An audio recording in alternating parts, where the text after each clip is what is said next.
All for One's Guide to a Peaceful Retirement. Written by ScottishSunshine and read for you by Eleanor Elizabeth. Chapter 28. Be Careful Who You Trust. Summary. The boys go to UA. Shota has something to tell his friends. And Hazashi is seriously rethinking his decision to let Tensei in on the secret for All for One. Izuku, age 7. Oh my gosh, it's ectoplasm! Hazashi exchanges amused looks with Tensei as Izuku runs over to a very surprised and perhaps slightly shell-shocked hero. He isn't sure how he'll remember this day. On the one hand, Izuku has not stopped beaming since he was told that they would visit UA after breakfast because Hazashi has learnt from his past mistakes, and trying to get an overexcited child to go to sleep is not an experience he wants to repeat. On the other hand, he's wondering if perhaps Izuku's hero obsession is getting slightly out of hand. It's certainly exhausting. His ears have been ringing since their arrival. Oh my gosh, it's UA! And things did not change when they were welcomed by Nezu and, oh my god, it's Recovery Girl! Honestly, Hazashi is almost relieved that he won't be accompanying Izuku and his friends on their tour. Ectoplasm has kindly volunteered to show you boys around, Nezu informs the three boys. We will meet you in the school cafeteria for lunch. We? Tensei asks, obviously surprised. You're not coming with us, Midoriya? No, we're not going with them, Hazashi corrects him. Papa? Izuku asks, looking back at him, his smile dimming. You'll be fine, Izuku, Hazashi assures his son. I need to talk to Tensei about something, but we'll join you as soon as we're done. You'll be safe here. After all, it's UA, and Kurogiri will be with you boys, and if something does happen, what do you do? Summon Papa! Izuku perks up at the thought of his new quirk and the security that it provides. Hazashi chuckles as he ruffles his son's hair and then turns to Tensei. Alright, come on Ida. The sooner we get this over with, the sooner we can have lunch. Ida does not look convinced as he watches the boys follow ectoplasm, but, like a consummate professional, he takes a deep breath and treats them all to a somewhat forced smile, and then follows them into the teacher's lounge. Hazashi sits down with a sigh. He's not looking forward to this conversation, but it seems neither is Tensei. The young man glances around, obviously uncertain, as Principal Nezu goes to prepare them a pot of tea, and Recovery Girl makes absolutely certain that there is no one outside the room before locking them in. Highly unlikely considering it's Sunday, but still, it's a level of paranoia that Hazashi approves of. Okay, Tensei shifts, obviously uncomfortable, once the two other heroes rejoin them. Am I in trouble? 'Cause I don't know what you think I did, but I'm pretty sure it's Mike's fault. Oh, you're not in trouble, dear, Recovery Girl assures him. Gummy bear? What exactly is Present Mike's fault? Nezu! I apologise. Nezu winces. Of course you're not in trouble. We're here to talk about something unrelated to your time here at UA. Really? Tensei frowns as he glances around again, 'cause it feels a lot like I'm about to get suspended. Why did you get suspended? Hazashi asks. Midoriya! Hazashi sighs and pours himself a cup of tea, ignoring Tensei snickering. He doesn't want to do this, but Nezu had a point when he mentioned that they should perhaps let another hero in on their little secret, and Hazashi has no problem with Recovery Girl. Frankly, having a medical professional aware of Izuku's quirk seems like a sensible idea. After all, he really doesn't want to have to come up with appropriate excuses when he's panicking. However, it took him about 2 hours and quite a bit of manipulation, and yes, just a touch of a quirk, to convince Nezu that no, All Might does not need to know All for One had a son. In the end, he pointed out that Ida 10 is an established and respected hero agency, and what is more, Hazashi and Izuku have a close relationship with the Ida family. It is only a matter of time before Tenya finds out about Izuku's quirk. Was only a matter of time, he mentally corrects himself. And since it is highly likely that the boy will tell his family, Hazashi suggests that they might as well inform them first. Controlling the narrative is never a bad idea. That does not mean Hazashi is happy. Ida, are you aware of Mr. Midoriya and Izuku's quirks? Nezu asks when Hazashi doesn't speak. Sure, Tensei shrugs. Izuku's got that attract quirk, right? And Midoriya can heal people. Well, technically, you're correct, Hazashi sighs. Technically?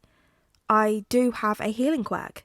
Hazashi shrugs and decides he should probably ease Tensei into this. No need to start with the whole supervillain thing. I have several. I also have a sleep-inducing quirk, a rather interesting long-sightedness quirk, a few regeneration quirks, a couple speed quirks. Tensei opens his mouth and closes it, and then opens it again. And Izuku? Oh, he just has attraction, Hazashi shrugs, and summon. And I think I might have slipped him a regeneration quirk. Or 3. Recovery Girl shakes her head at him, but Hazashi is unmoved. At the time, he briefly felt he might be being a bit overprotective, but then he remembered Izuku's best friend has a speed quirk, and decided no, 2 regeneration quirks were not enough. Right, Tensei nods, his voice notably higher. Of course! Of course! And of course we both have our original quirks. Original quirks? The young hero repeats faintly, and Hazashi wonders for a moment if they've somehow broken Ingenium. He hopes not. That would be very awkward to explain to Tenya. Yes, Hazashi nods. Before I explain anything further, I need to tell you that everything we're discussing right now is strictly top secret. The only person outside of this room who knows is Officer Tsukashi. I am telling you all of this because I trust you. That seems to be the right thing to say. Tensei shakes his head and sits up straighter, determined.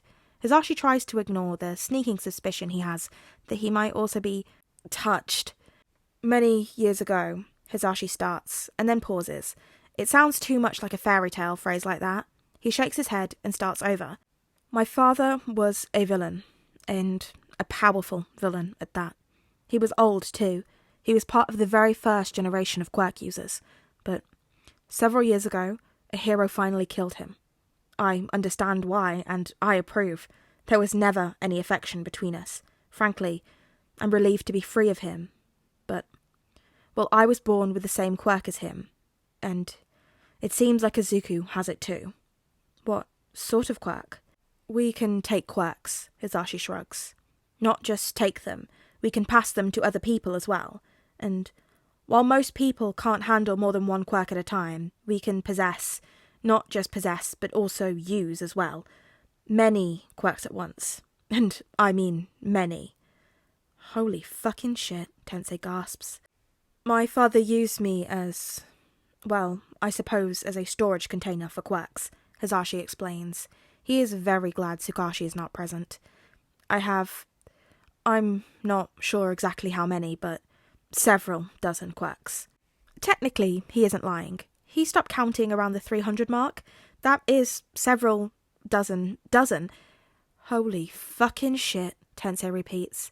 And your father, what was his name? He was what you might call a underground villain, Nezu explains. He sighs and continues. The government was trying to prevent panic.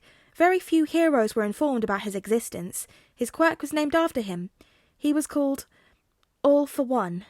For a minute, Tensei stares at Hazashi. The man shifts, unsure of his reaction, and for the first time, he starts to worry. The Idas are an upstanding hero family. For them to knowingly associate with the child of a supervillain seems unlikely. Hazashi has a sinking feeling as he imagines having to explain to Izuku that Tenya can't be his friend anymore.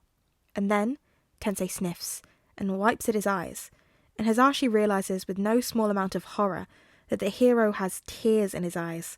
He sniffs again and treats Hazashi to a beaming smile, and suddenly, Hazashi thinks perhaps they should have just told All Might. Thank you, Tensei chokes out.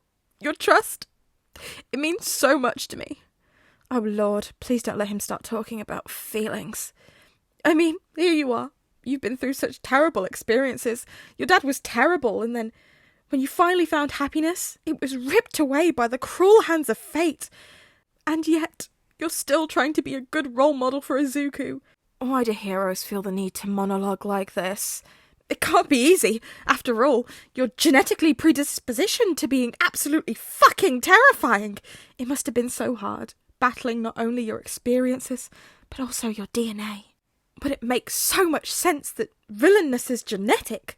Hazashi considers Izuku and his adorable smile and opens his mouth to point out that being evil is probably not genetic. Then he decides that perhaps it's easier to just let Tensei get this out of his system.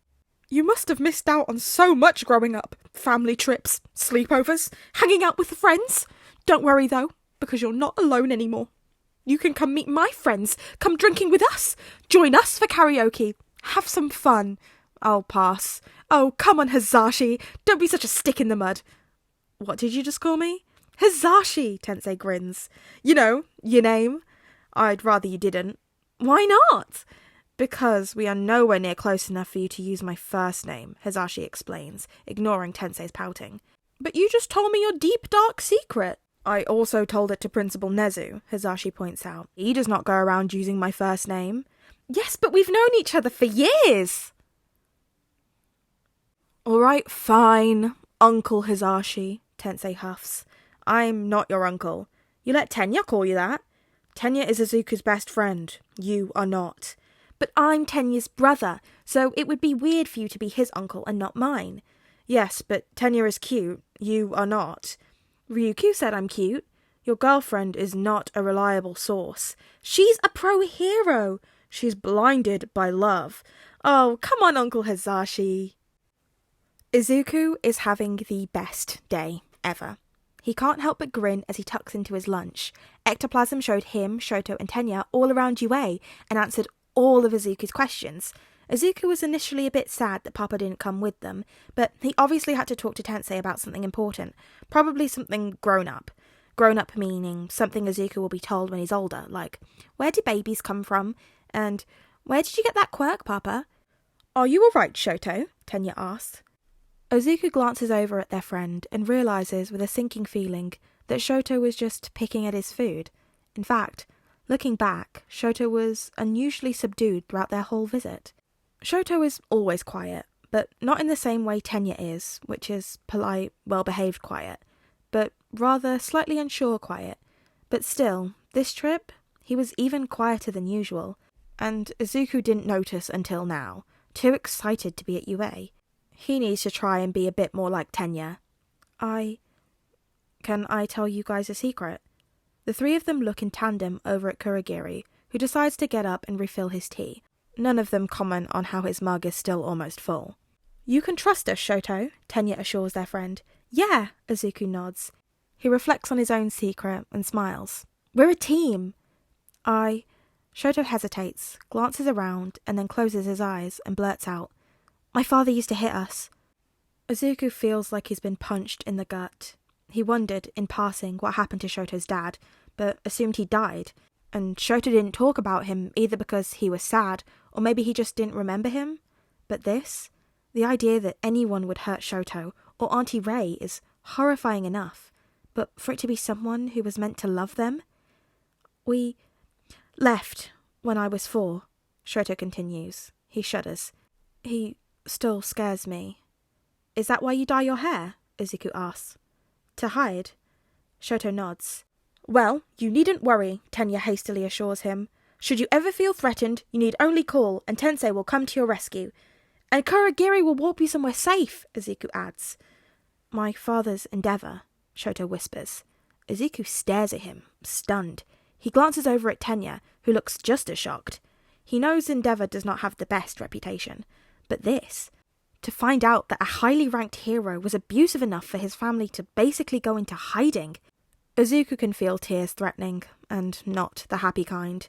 Not the sad kind either, mind you. He wishes it wouldn't be naughty if he asked Makia to go punch Endeavour in the face because... Fuck Endeavour, Izuku blurts out. Because he knows he shouldn't swear, but Shoto and Auntie Ray are lovely and kind, and they didn't deserve this. And neither did the rest of Shoto's family, he adds guiltily. Tenya looks over at him and opens his mouth, probably to protest his language. Then he frowns, moves his mouth, and finally nods and adds, Yes, I guess... Such behaviour is appalling. Shoto and Izuku share a smile at their friend's expense. Shoto is still small and fragile, but Izuku remembers his own fears. In hindsight, they seem completely irrational, because he's so lucky to have such wonderful friends. And it will seem irrational to Shoto too. But, until then, they need to reassure him and make sure he knows that they still like him. Because it's not his fault he got stuck with a mean jerk for a dad, and it's not like they even have to see Endeavour. What's your real hair like? Izuku asks, partially to distract him. It has to be something noticeable for Shoto to have to dye it. It's red and white, Shoto admits. Literally, half of it's red, half of it's white. Izuku stares at him for a few seconds. If Shoto has split hair like that, perhaps his quirk is not simply some form of thermoregulation. In fact, perhaps it's a strange hybrid between his parents. Muttering, Shoto and Tenya chorus. Izuku laughs, not the least bit embarrassed. Then an idea occurs to him, and he leans forward and asks, Hey, do you want to run a few experiments? Midoriya, why is there a massive glacier in the middle of Training Ground Beta? I'm so proud.